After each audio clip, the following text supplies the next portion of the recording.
Good morning, everybody.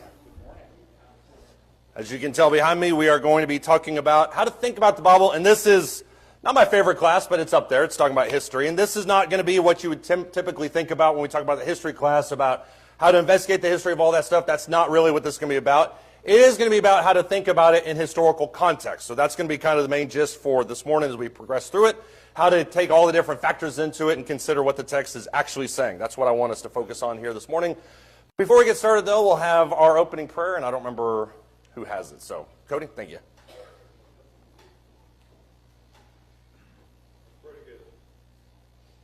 Heavenly Father, we come to you on this beautiful Lord's Day morning. We're thankful for this time that we can come here and study another portion of the Word, sing songs of praises unto Thee.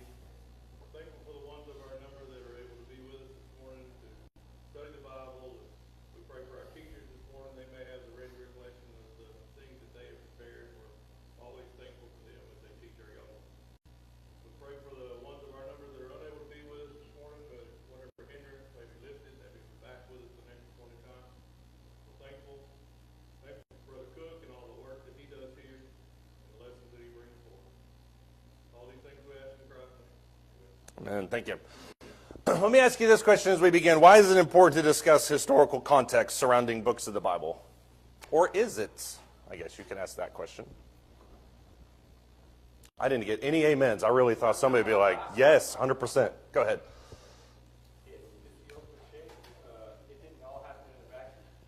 Yeah, it didn't all happen in a vacuum. I think that's really important to understand that when these things happen, it's not as if they just magically appear and then disintegrate. So you have to understand kind of the factors that go into it. In my opinion, that's one of the biggest, when you talk about depth of Bible study, that's one of the biggest things you can do. Understanding why people make certain decisions, why they go here and do these things. I think all of that is super important. Ken, go ahead.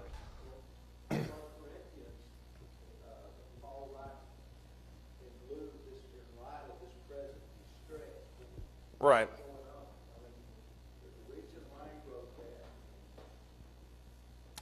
Well, his present distress was being late for traffic on the way to Bible class. That was his present distress. But you're right. I think in a broader context, persecution or something. Yeah, I mean, and Jude is, and we're going to end this whole quarter with a kind of a case study on the book of Jude.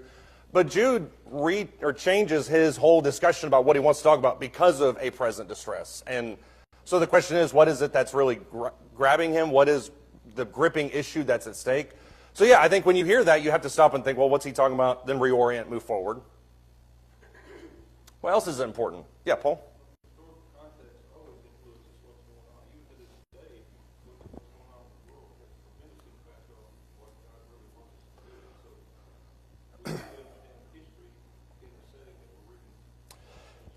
That's true, and I thought you were going to take that more of on a political slant, which is totally fine for this thing, because if you're talking about world politics, it seems like a lot of random things are happening. Then when you get into the backstory of it, you're like, okay, this makes sense, and I understand this a little bit more.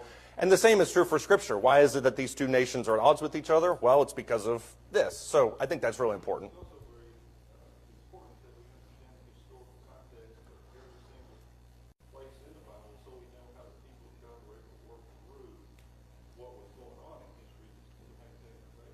That's true too. I don't know if we'll ever know every historical context surrounding it, but you're right. I mean, for instance, when you read about Jonah, you think to yourself, well, this is just a guy that got swallowed by a big fish. Why did he go to Tarshish instead of going eastward towards Nineveh? Why did he go west instead of east? Well, it makes sense on one level. He just didn't want to preach the word of God. But then when you get into the context, it goes quite a bit deeper into that. And when we understand that, it makes us easier to understand our own decisions. So I totally agree with all of that. Sandra?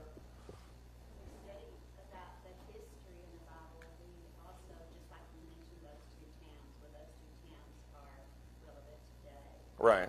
It helps us to prove that what these stories are, it makes the history real.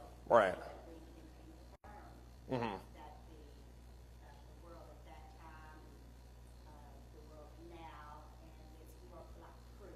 We have more proofs. Yeah. For the longest time, nobody ever believed that the Hittites were real people. I mean, you read about the Hittites in Scripture, but they were not discovered as a civilization until 100, 200 years ago. My mind might be fuzzy on that. But up until that point, everyone's like, well, the Hittites aren't real, and so we know that the Bible isn't real because of X, Y, and Z. What you're mentioning is when you read the history in the Bible, it verifies everything else once the rest of that is backed up. So I do think that's important. Why else is it important to understand historical context? I have one reason, and nobody's nailed it yet, but everybody's got really good reasons, so y'all win and I lose. So why else is it important to... Go ahead. Whenever a commandment is given to God's people in the Bible, it's, you know, you have to, we're always trying to examine the scriptures and how does this apply to me? Right. And so there are certain commandments given that historical context would dictate, okay, that's right in that circumstance. Right. But that is not a carte blanche in the, you know, for the rest of time. This is how God expects me to do it. Right. Because our circumstances are completely wildly different. Yeah, and that actually, I hadn't thought about that at all, but I think that's true because we're in Ephesians right now on Wednesday nights, and there's lots of things that people look in Ephesians and say, well, that's just a cultural thing for those people, therefore it doesn't apply to me. I don't know if, honestly, you can look at the things that they're arguing for and say that. I mean, that seems like a general application. That being said, the other direction is you look at something that's very obviously historically related to those people, and you're like, well, that's them. There's no way that can apply to me because of X, Y, and Z. So I do think you're right. When you have the historical context, that lends itself to better application. So I totally agree with that. Anybody else? I think it helps with the overall delivery of the message. And that's one of the things that at least I was thinking about in regards to this whole discussion. It helps us understand who it is or what it is that the audience back then would have understood. I like what this person had to say. He said, for our interpretation of any biblical text to be valid, it must be consistent with the historical cultural context of that text. And then I like this part. If our interpretation would not have made sense back then, we are probably on the wrong track. If we're not reading it in the way that they would have read it, then it doesn't really, we have to kind of reevaluate. If something that we read it from 2026 eyes, that's the way that we would have interpreted it. If that's a foreign conclusion to those people, then we have to place ourselves back then and say, okay, given the context of the time, what they're going through, what is it that they would have understood? How would they have interpreted those passages? So I think that, at least in my mind, is one of the reasons it helps so much. Let's look in John the 11th chapter. This is the story of Lazarus. This is just a hotbed of all sorts of different things. You can pull like 20 lessons out of John 11. John chapter 11, starting verse 38. We're going to skip all the way until verse 38 because most of us are familiar with the story up until that point. Lazarus has passed away. Jesus shows up. John chapter 11, starting verse 38. It says, Jesus, again being deeply moved within, came to the tomb. That's where Lazarus was. Now it was a cave, and a stone was lying against it. Jesus said, remove the stone. Martha, the sister of the deceased, said to him, Lord, by this time there will be a stench, for he has been dead for 4 days. Jesus said to her, did I not say to you that if you believe, you will see the glory of God? So they removed the stone, and then Jesus raised his eyes and said, Father, I thank you that you have heard me. I knew that you always hear me, but now because of the people standing around, I said it, so that they may believe that you sent me. When he said that these things, he cried out with a loud voice, saying, Lazarus, come forth. The man who had died came forth, bound hand and foot with wrappings, and his face was wrapped around with a cloth. Jesus said to them, unbind him and let him go. When you read this section, that seems pretty standard. It seems like we're just kind of read it. We understand he brought him back to life. We move on to John chapter 12. What's the impact of this section? Specifically when he says, or when Martha says in verse 39, Lord, by this time there will have been a stench, for he has been dead 4 days. What does that mean? And I know physically what it means, but why does she make that objection towards Jesus? There's a very obvious reason, which is what? Yeah, he's decayed. So that's the obvious reason. But why 4 days? Why does she object to it? All that kind of thing. James?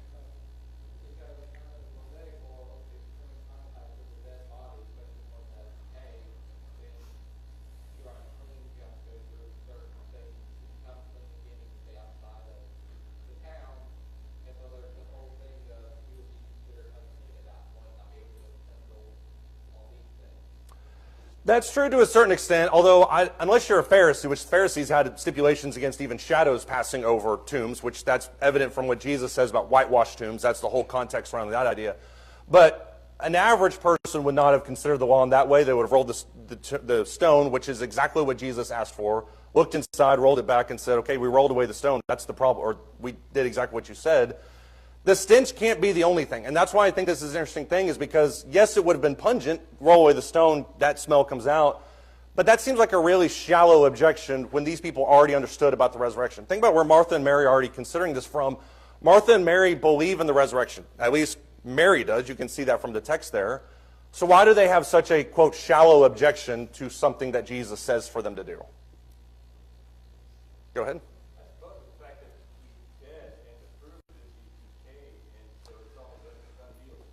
That's true, and I think that's probably part of the issue, but if he's wrapped up with linen clothing, like they would have seen, you wouldn't have known that from the outset. And I think that goes a little bit deeper into what this whole situation was. For instance, there's two things I think you can look at this when you really dive into, and I don't expect anybody to know this off the top of their head. I certainly didn't know this. But I think when you have questions like this, why do they object like this when Jesus says this? That's when we need to dive a little deeper. And there's two things at least I can think of when we talk about this specific instance, one of which is identification purposes.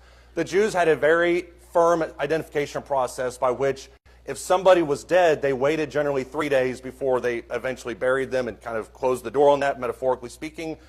4 days had passed, which means that now they're all sure that he's there. And he's decayed to the point that no identification can be made. There's no DNA, that's not the case. The other issue is this belief that the Jews had around that time period that the spirit lingered around the grave or lingered around the body for 3 days before they were sure that the spirit had moved on. That's a Jewish belief. That's not necessarily what Jesus is addressing here. And it comes a couple hundred years after this text, but it does syndicate that these are people that are thinking about this in different ways. This is what one person has to say about this. He says, the whole strength of the morning is not until the third day. So 4 days have passed, this is the third day. For 3 days long, the soul returns to the grave, thinking that will return into the body. When, however, it sees that the color of its face has changed, there's the decaying, has changed, and then it goes away and leaves it. They believed that the spirit hovered around the body for 3 days until the spirit was convinced that they had passed away, and then they leave. You see that in modern day situations, at least physically speaking, with regards to a wake. If the person has passed away, they want to make sure that he's actually gone before they bury the person. This is the same type of situation in a Jewish context. And so there's a couple markers, I think, when you look at this, thinking to yourself, okay, the 3 days, the stench objection, there's something more happening here than just what meets the eye. And I think that's the reason why this type of study is important. Does anybody have any thoughts or comments on that?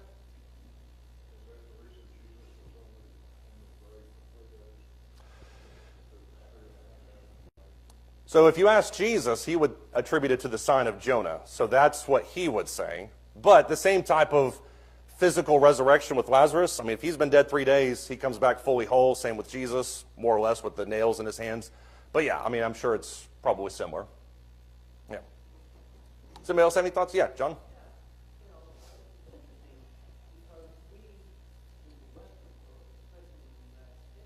Mm-hmm.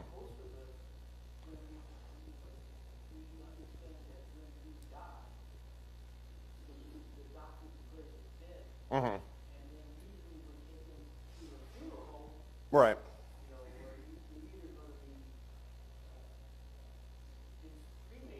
Mm-hmm. Right. Right. That's not why they inject them with fluids, by the way, to make sure that they don't come back. Yeah. Yeah. Yeah, and I agree with you. I mean, and if you're talking culturally speaking, we have a disassociation with death that a lot of cultures did not, and these are a prime example of that. And so there was a responsibility specific within Jewish society to care for the body, to care for the soul, and they viewed their proximity to the body as caring for the body after the soul had departed it. So it's a really kind of special type of thing, and you may be looking at this, and it may very well be, because this was written, the Leviticus Rabbah, this was written 200 years after Lazarus. So the thought may not necessarily have been in place at this point, but it shows the development of thought had to have started from somewhere. You may be looking at this and saying, well, that's not at all why it is, because I've investigated, and this is more why they stayed 4 days, or why the 4 days mattered. So that's the beauty of this type of research, is you can get in depth on it and find out more things. Go ahead. When I study it, I recall that Jesus lingered. Right. And then the scripture right after Martha, did I not say to you that he would leave? Mm-hmm. And for all the people standing around, you know, it was to show them that he was able. Right. So I know they had their beliefs, but this proof of his power Mm-hmm. was, I believe, Jesus.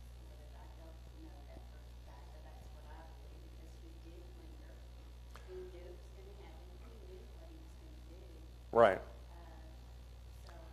He knows, and I think the 4 days is important for that reason, if nothing else for the identification purposes. If Jesus says roll away the stone, there's not anything legally they could do anyways, because they're past the legal identification time period. So they roll away the stone, is Lazarus, is it not? Maybe they think that maybe they think that Jesus is going to pull a fast one on there, that I've placed a real person in there while everybody was sleeping, and I'm going to roll the stone, and he's going to come forth. Legally, it doesn't make sense when you go past 3 days. And so you're right, the fact that Jesus lingered, those are things in the text that should make you think, why? Why is this happening? Why does it mention this? There are markers in Scripture that should cause us to pause. And that's one of those things, at least in my opinion. Why else is this miracle important from a historical standpoint? Think about what's happening in the Gospels and all sorts of stuff.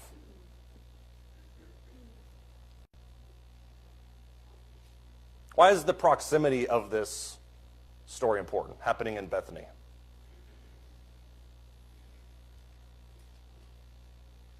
And this goes into the rest of the historical context around it.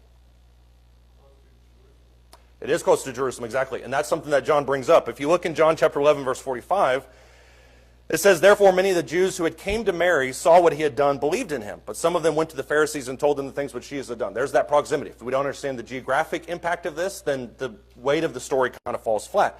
Therefore, verse 47, because of the weight of this evidence, the chief priests and the Pharisees convened in council and were saying, what are we doing? For this man is performing many signs. Jesus did it not only because he loved Mary and Martha, also loved Lazarus, but because of the proximity to Jerusalem. There's a geographic impact on this as well.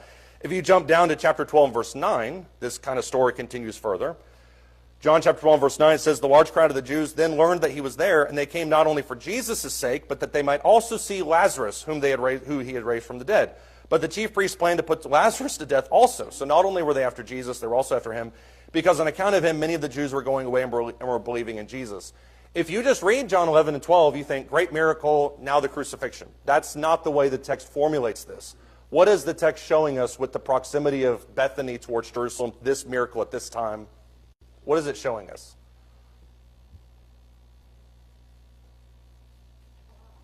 What's that? Well, they plot to kill them both, but why? Because Jesus, especially in John's narrative, stays away from Jerusalem deliberately, I think on 2 different occasions. Luke brings up maybe a third. I might be wrong on that, but he's very intent about not going to Jerusalem until a certain time point. And this seems to be the time. Go ahead. Like you just said, we've been staying away for so long, but then now you've got Jews coming in from all over. Right. Passover. So you've got more people than usual in Jerusalem. Yeah. And this is just stoking the fire of what they don't want in terms of his word spread. Yeah, you don't, and I hesitate to say this word, but you don't want just a bunch of local folk. I mean, if you're going to do a miracle like this, you're going to be killed. You want it to create the biggest impact. Jesus is very savvy in that regard. So wait till Passover. Lazarus dies. Now I've got the 4 days. Now the miracle, bunch of witnesses. People are going to tattle. Now I'm going to go be crucified. It puts the Lazarus story in connection with the crucifixion in much more intimate detail because of how many people were there. Go ahead. Seems to me that since there were so many Jews back in Jerusalem, especially at this time, that it would make an impact on the Jews that you don't have the power you think you do, and you need to focus on Jesus and not on your own beliefs. Right. In mass. In other words, it was a massive event for the Jews.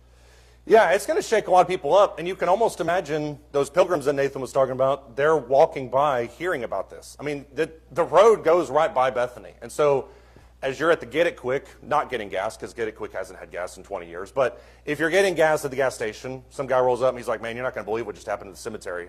That's something you're going to take into Jerusalem with you. So it's a very savvy move because of the geography and because of the tensions around at the time. Go ahead. To your point, we see that, we say that later on, Road to Emmaus, Right. talking about what's happening. Yeah, I mean, the road to Emmaus, these were travelers that came in, now they're left, and they're like, we don't really know what happened, but we're trying to dissect it as we move about our lives. And that's part of this whole discussion is understanding these people that we read about are three-dimensional characters. We oftentimes don't intentionally think about that, but these are very real characters with very real lives. They have jobs in different places. Look in Zechariah chapter 14, because this is another reason why this is important. And this goes more into the scriptural context of it, but I think the geography comes into play here too. Zechariah chapter 14, starting verse 1. This is a prophecy specifically concerning the Messiah. It's actually about Israel. But in Zechariah chapter 14, starting in verse 1, he says, "Behold, a day is coming for the Lord when the spoil taken from you will be divided among you. For I will gather all the nations against Jerusalem to battle. The city will be captured. The house is plundered, the women ravished, half the city exiled, but the rest of the people will not be cut off from that city. Then the Lord will go forth and fight against the nations as when he fights on a day of battle." This insinuates and talks about a siege of Jerusalem. Verse 4, now you have the progression outwards. The enemies are pushing in towards Jerusalem. Now God stands and fights back against those people. In verse 4, it says, "In that day his feet will stand on the Mount of Olives, which is in front of Jerusalem on the east. And the Mount of Olives will be split in its middle from east to west by a very large valley, so that half the mountain will move towards the north and the other half towards the south. You will flee by the valley of my mountains. For the valley of the mountains will reach to Azel. Yes, you will flee just as you fled before the earthquake in the days of Uzziah, king of Judah. Then the Lord my God will come and all the holy ones with him." This is obviously prophecy, but he also puts specific physical, geographical markers inside of it. Look in verse 4. He talks about the Mount of Olives. He talks about the direction that it's in. He talks about the large valley. He then talks about, verse 5, the earthquake that happened in the days of Uzziah, king of Judah. He's giving them a very specific marker. According to verse 4, where is the Messiah going to come? On the Mount of Olives, exactly, which is a very messianic allusion. That's where Jesus was bunkered for more or less with his disciples. That's also a place of supreme importance for the Jews, because if they believe that the battle against Israel's enemies is going to start there, that's where you want to be. That's why there's a massive cemetery on the Mount of Olives. It's because people want to be resurrected and then go fight in Israel's battles. But that's also the direction that Jesus came. And so not only do you have this connection with Bethany, with Lazarus coming forth the 4 days, but then he's coming from the east into Jerusalem in the exact same way that Zechariah 14 prophesied the Messiah would do it. That's why we have all these different markers. When we look at these stories, it's not just this, this, this, and this. It's why this, why this, why this, why this. And then we put the pieces together. It's a much weightier story. Does anybody have any thoughts or comments on that? Right, this particular section of scripture is listed religious today because they feel like this is where our Lord is coming back for the second coming. Yeah. And that he will stand here and that the earth was split. Right. They've discovered that it's on plates, another geographical plates that, will go to the east gate of the city and on and on and on it goes. So these, not only do we need to understand these markers, we need to put it in history, put it in the correct time. Yeah, there's lots of places in Acts, for instance, where it talks about Paul going to the synagogue on the Sabbath and discoursing with the Jews. And there's just left that it's a period of hours that he's discussing these things with these people. The question always is, what is he discussing? And it's stuff like this. I mean, a Zionist loves Zechariah 14 because it gives weight to the idea that Jesus' war against the world is going to start in Jerusalem. Well, he's already been there. He's already fulfilled Zechariah 14. So to then to appropriate that for modern day context obliterates not only the spiritual context, but also the historical context. And that's why it's important to kind of meditate on these things. Anybody else have any thoughts or comments? When we think about the historical context and geographic context and all the physical things that go into this, there are certain things I think we have to identify, and this is just my list. You can make up your own, obviously. Number one, who is talking? What's their background? We have to understand that. Not only who's there in play, but also what is their personal background in regards to this situation. Number two, who are they talking to? What's that person's background? Conversation usually happens between two people. Both of them bring their own personal perspectives of the situation, so they have to understand that. Number three, what is it that they're talking about? And that's background. So it's not only the two people, but also the environment within which they're talking. I think all of that's super important. Look at the book of Amos. I know you didn't think we'd spend so much time in the Old Testament, but here we are.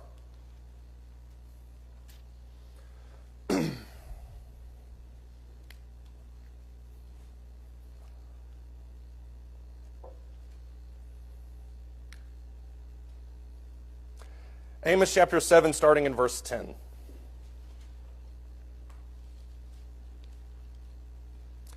It says, Then Amaziah, the priest of Bethel, sent word to Jeroboam, king of Israel, saying, Amos has conspired against you. So you got two people, Amaziah and Amos. Amos has conspired against you, the king, in the midst of the house of Israel. The land is unable to endure all his words.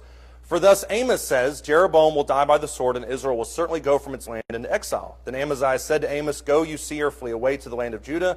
There eat bread and there do your prophesying, but no longer prophesy at Bethel, for it is the sanctuary of the king and a royal residence. Then Amos replied to Amaziah, I am not a prophet, nor am I the son of a prophet, for I am a herdsman and a grower of sycamore figs. But the Lord took me from following the flock, and the Lord said to me, go prophesy to my people Israel.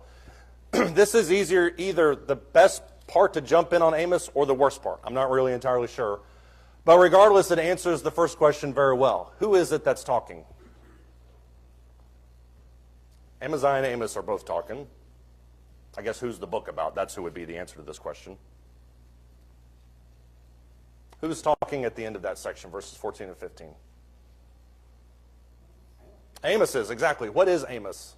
What is his background? And it's very snarky, by the way. I love that about him. He's a shepherd, exactly. But that's not all he is. What is he?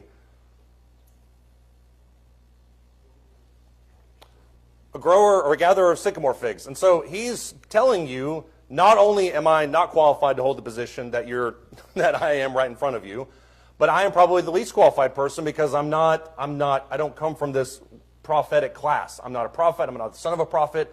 I am a herdsman. I'm a grower of sycamore figs. I manage sheep, and I also grow the worst crops known to man. Those are the two things that I do. Who is he talking to?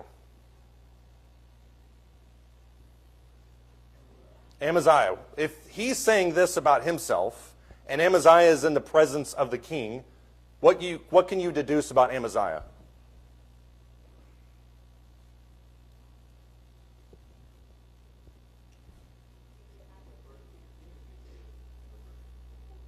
Right. He would be a very important person. He has to be somebody who has a lot of influence, a lot of authority. Go ahead. Right. He's not, in sharp contrast to Amos, and that's the reason Amos brings this up, he is not a herdsman and a grower of sycamore figs. He's the exact opposite. And then you take that first sentence where he says, I'm not a prophet, nor am I the son of a prophet, probably insinuates, if he's saying this to Amaziah, that Amaziah is what? He's the son of a prophet. He came from the greatest schools of prophecy in Israel. So you essentially have the whitest of white collars talking to the bluest of blue collars. That's essentially the situation that's taking place here. Now you have the real question, which is, what are they talking about? That finds itself in verse 14. I'm sorry, in verse 15. I'm sorry, verse 16. Sorry. We'll get there eventually. Verse 16, now hear the word of the Lord. You are saying, you shall not prophesy against Israel, nor shall you speak against the house of Isaac. Therefore, thus says the Lord, your wife will become a harlot in the city, your sons and your daughters will fall by the sword, your land will be parceled up by measuring line, and you yourself will die upon unclean soil. Moreover, Israel will certainly go from its land into exile. What does he tell Amaziah is going to happen here? What's that? It's not good for anybody. What does he say is going to happen?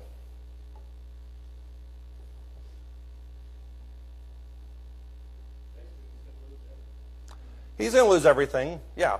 The nation of Israel is going to lose everything. And then you mentioned there in verse 17, your sons and your daughters will fall by the sword. Your land will be parceled up by measuring line. You yourself will die upon unclean soil.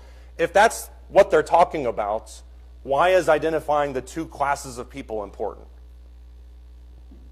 Why is it important that somebody with no training is telling somebody with all the training what's actually going to take place? What does that tell you?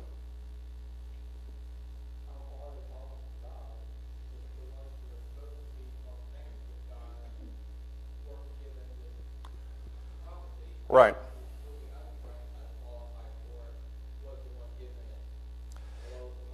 It's really interesting. I'm glad you brought that up, because when you look at the progression of prophets with kings in Israel, for instance, Samuel and Saul, that's friendly relationship. It's a formal office, but it's not a formal office at the same time.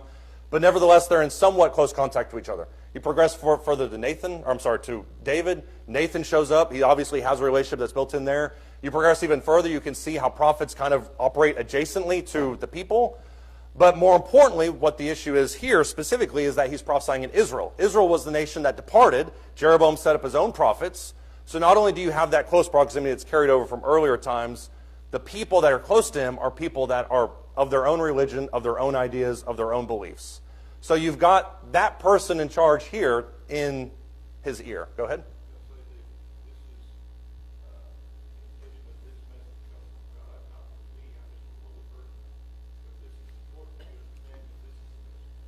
Exactly. Yeah, it's a message from God, and I don't have anything to gain by telling you this. I'm just telling you it because I have nothing to lose. I can go back to my sycamore figs down in Judah anytime I want to, but you are not going to do that. This also helps date the book, and that's why when we talk about authorship and date and things like that, it's really important for these markers to take place, because as Nathan pointed out, he's essentially telling them these things are going to happen to you in your lifetime. Your sons and your daughters are going to be the ones that have this afflicted. If the fall of Israel is in 720 BC, when does that realistically probably being prophesied? When does this conversation take place?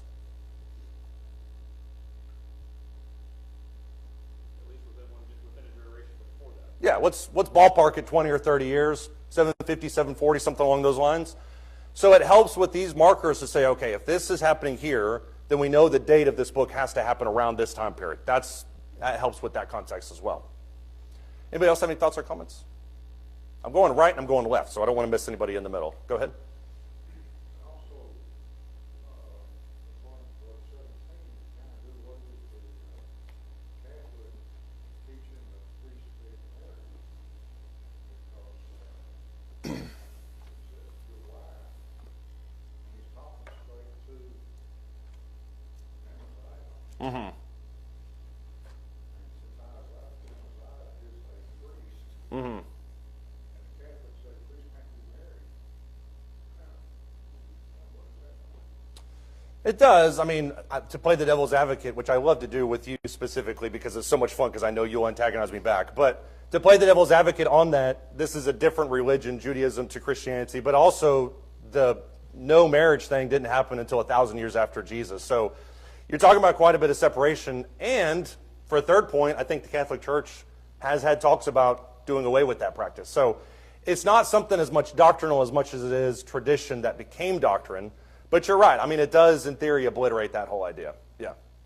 And there's a lot more I could say on that subject, too, because that is a sticking point that I have. But, yeah, that's another issue. Does anybody else have any thoughts or comments?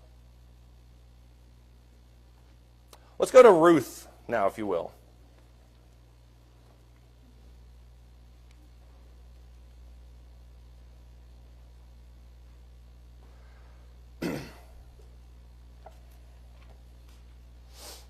Ruth chapter 3. One of the other reasons why I think it's important to look at historical context is precisely because it gives an explanation to what looks really bizarre. And that's the next point that I wanted to make is when you look at some of these cultural things that take place inside of the Old Testament, specifically New Testament is a little bit different.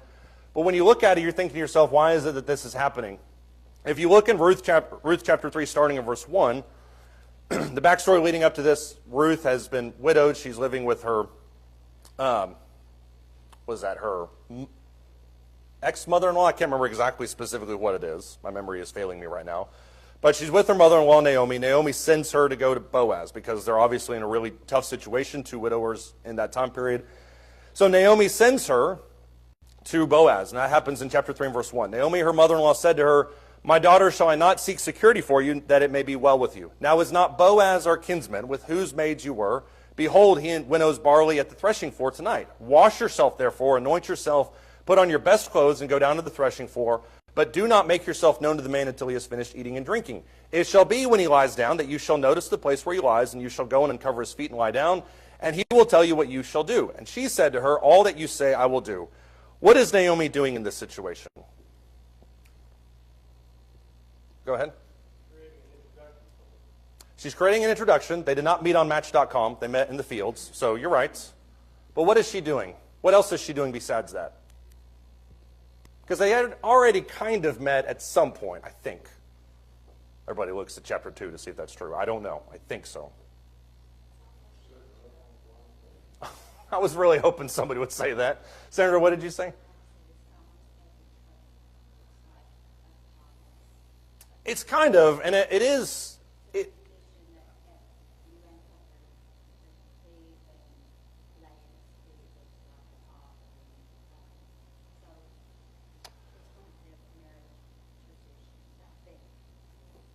I don't know. I think me and you are on the same wavelength. I don't know if it's a proposal as much as it is more of an introduction that Curtis was talking about. But more along the lines of what Joe said, he's basically she's setting her up on a blind date. It's the weirdest blind date that is in the history of the world. But It is a blind date. And what makes it even more interesting is that since Ruth comes from outside the Israeli world, she's not as familiar with all these different customs. So Naomi says to her, go do this, go uncover his feet. I mean, all right, I guess if you say so. To me, it would just, I wouldn't know, all right, I guess this is how your culture does this whole dating thing, is we just take our shoes off. I don't know. Verse 6, so she went down to the threshing floor and did according to all that her mother-in-law had commanded her. So she follows what Naomi says to the T. When Boaz had eaten and drunk and his heart was merry, he went to lie down at the end of the heap of grain. She came secretly and uncovered his feet and lay down. Now, it's worth pointing out when we talk about this cultural thing, because it's so bizarre, there are lots of people that will say, well, this is some kind of insinuation that they slept together. That's not what's taking place. And anybody that looks at the text honestly can see that that's not what's taking place. But there are people that will argue, because it's so random, because it's so bizarre, that that's what's happening. That's not happening. Verse 8, it happened in the middle of the night that the man was startled. Why? Because he has cold feet. Literally. I didn't mean to make that pun, but that works. And he bent forward, and behold, a woman was lying at his feet. And he said, who are you? She answered, I am Ruth, your maid. Spread your covering over your maid, for you are a close relative. That's the idea of protection, as an eagle covers her young with her wings. That's what you're looking for. That's the key to this whole thing. Then he said, may you be blessed of the Lord, my daughter. You have shown your last kindness to be better than the first by not going after young men, whether poor or rich. Now, my daughter, do not fear. I will do for you whatever you ask. For all the people in the city know that you are a woman of excellence. Now it is true, verse 12, that I am a close relative. However, there is a relative closer than I. Remain this night, and when morning comes, if he will redeem you, good, let him redeem you. But if he does not wish to redeem you, then I will redeem you as the Lord lives. Lie down until morning. And then they had probably the most restless sleep they ever had in their life. But what is taking place in verses 6 down through verse 14? The proposition is, I need you to go uncover Boaz's feet and then take a nap there for the rest of the night. That's going to be our massive plan for success, Naomi tells Ruth. But what actually is taking place? There's a very specific thing that they're addressing. It is marriage, but beyond that, because it is marriage. Security is a part of it. Go ahead. Right.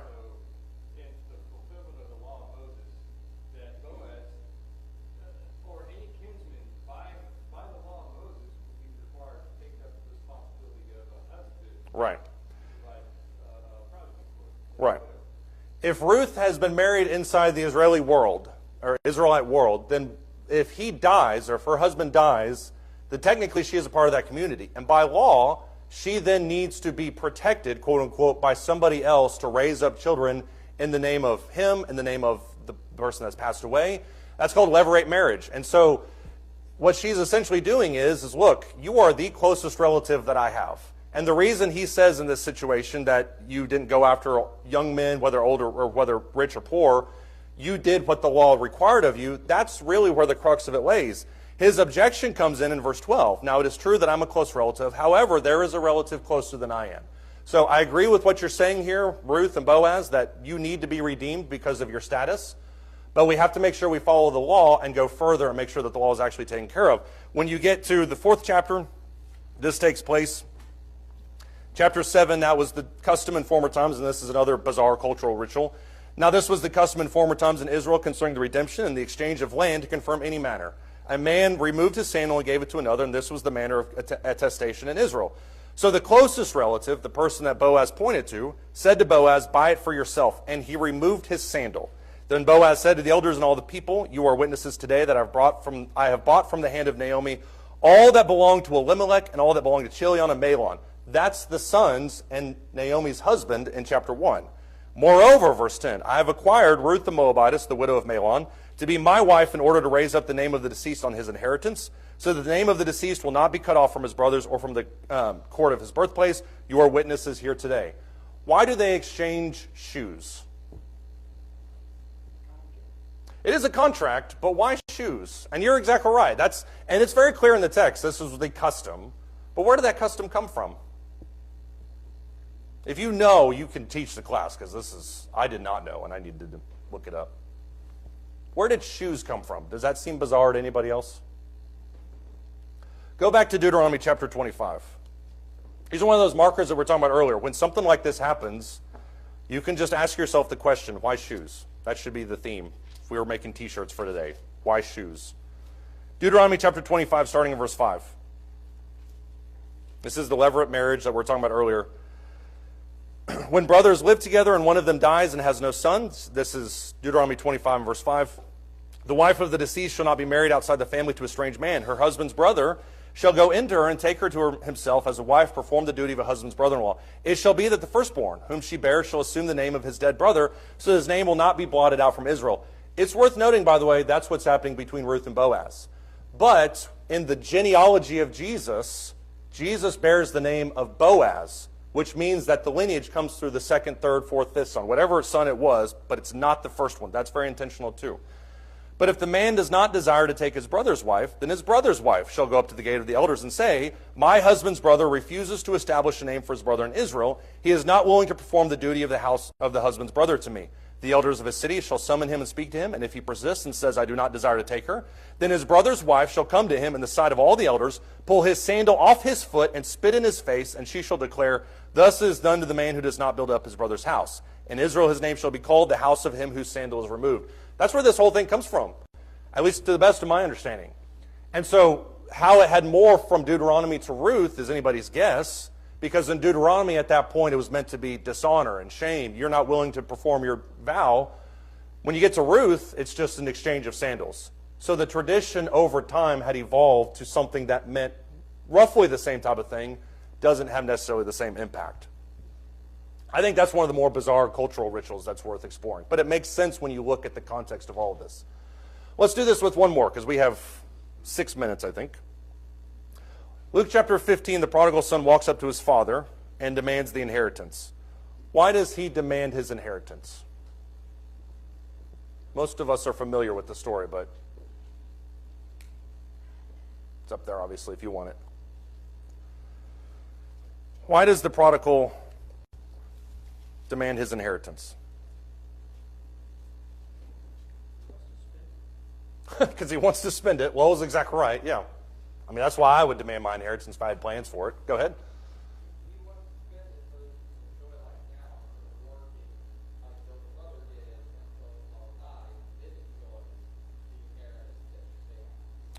Yeah, I mean, that makes sense. I'd rather enjoy it when I'm 15, 20 years old than wait until I'm 50 or 60 when my father passes away and then I inherit it. I mean, that makes sense. I could do more with it. And maybe he has bigger plans for it. He doesn't, as you can tell from the story.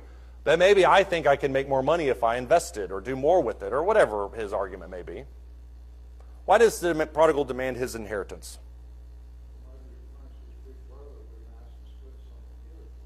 Well, he obviously was never... Yeah. Yeah, and we feel that pain, don't we? He's obviously never had an older brother before. But yeah, he thinks that his brother's just going to take him in, which his brother is not. That's the point of the story. His brother is not. Why do you think he demands his inheritance? John, go ahead.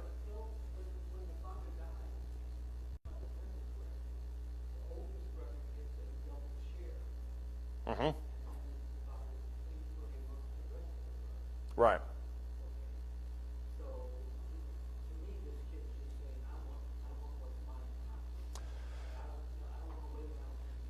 Okay. Now, what you said and what James said and what Will said, I think, are all exactly right. And when you read the parable of the prodigal son, if that's where we stop, that's totally fine, because that's the impact of the section. I want to go spend it now. That's decisions we all make. Obviously, the parable is designed to imitate our own relationship with our Father. We say, well, I don't want to be in your house. I'm going to go live my own life. That's the meaning of that parable. Think about this on a deeper level, and this is where the historical and cultural context can kind of play into this. When he tells his dad, I want my money, I want my inheritance, what is he really telling his father? Because if he's not supposed to get it till his father dies, what is he telling his father? Literally word for word. He's telling his father, I wish you were dead. That's horrible enough as it is. I mean, and so if you stop there, that's good enough, because you have the argument that when we leave the church, when we leave God's kingdom, we think to ourselves, well, I don't want any part of you. I wish you were never around. I'm going to go live my own life. And it's a very hurtful thing to say. But think about this too. If what John is talking about is correct, if the son, let's say there's only 2 sons, because that's all that are positioned in the story. There's only 2 sons. The oldest son is going to get 2/3 of the inheritance. He's only going to get 1/3. And you have this idea in the Old Testament of land rights, where they go back to the previous generation. Then the question then comes what is the actual monetary value of what he's asking for? And this is, I think, when you get into the context of it, when you really get into the weeds, this makes it even deeper. Because if you're selling your land in ancient Israel, according to everything that we can read, if you're selling your land in ancient Israel, you really can't get it until the father dies. It's his land because it's his by inheritance. Once he dies, then whoever purchased it, then they can make use of it. And so think to yourself real quick, if you're a burgeoning landowner in ancient Israel, prodigal son walks up to you and says, look, I just inherited this piece of land, I'm going to sell it. And he's like, well, I can't sell it until your father dies. That's 20, 30 years from now. How much are you willing to pay for that land? For a land that you can't use for another 20 or 30 years, how much are you willing to pay for that? I mean, pennies on the dollar, if even pennies. So not only is he telling his father, I wish you were dead, he's also telling him, this land virtually means nothing to me because I'm willing to sell it to get out of your house at a steep, steep, steep discount, 1%, half of 1% of what it's actually physically worth. That amplifies it even more because legally the person can't own that land until the father passes away because it's his land. So that's another thing. Now think about this. When the son goes away, where does he go? He goes away to a far country, and what does he do with his money? He wastes it with riotous living, with harlots. It specifically mentions that he goes towards the land of the Gentiles. Now, an Israelite going to the land of the Gentiles, defiling himself with all the different things, much less the proximity of the company that he keeps, the type of the company he keeps, how welcome is he going to be back in his father's household?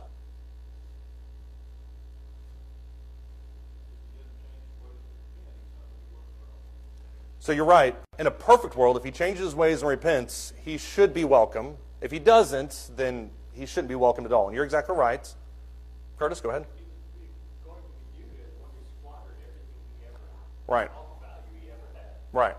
He's going to be viewed as somebody who's squandered everything he's ever owned. So that's the main issue. But an Israelite that basically absolves themselves of everything they've ever known and moves towards a foreign country and essentially becomes one of them, the Israelites are not going to view that very well. It was a tradition in their culture that if somebody did that, they 99 times out of 100 are not welcome back. And so what he's telling his father, top to bottom in this whole scene, is number one, I wish you were dead.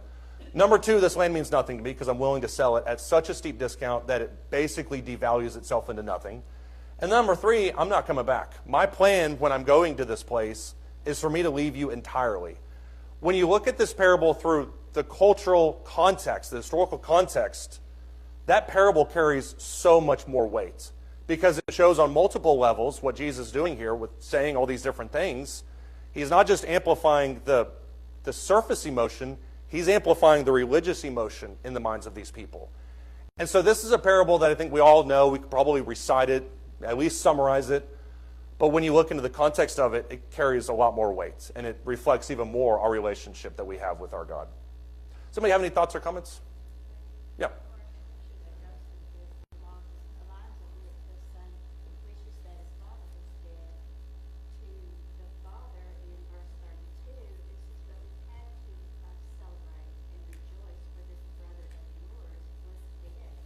Exactly. Right.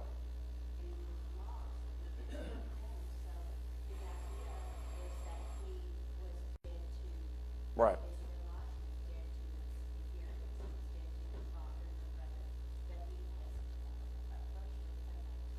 Right.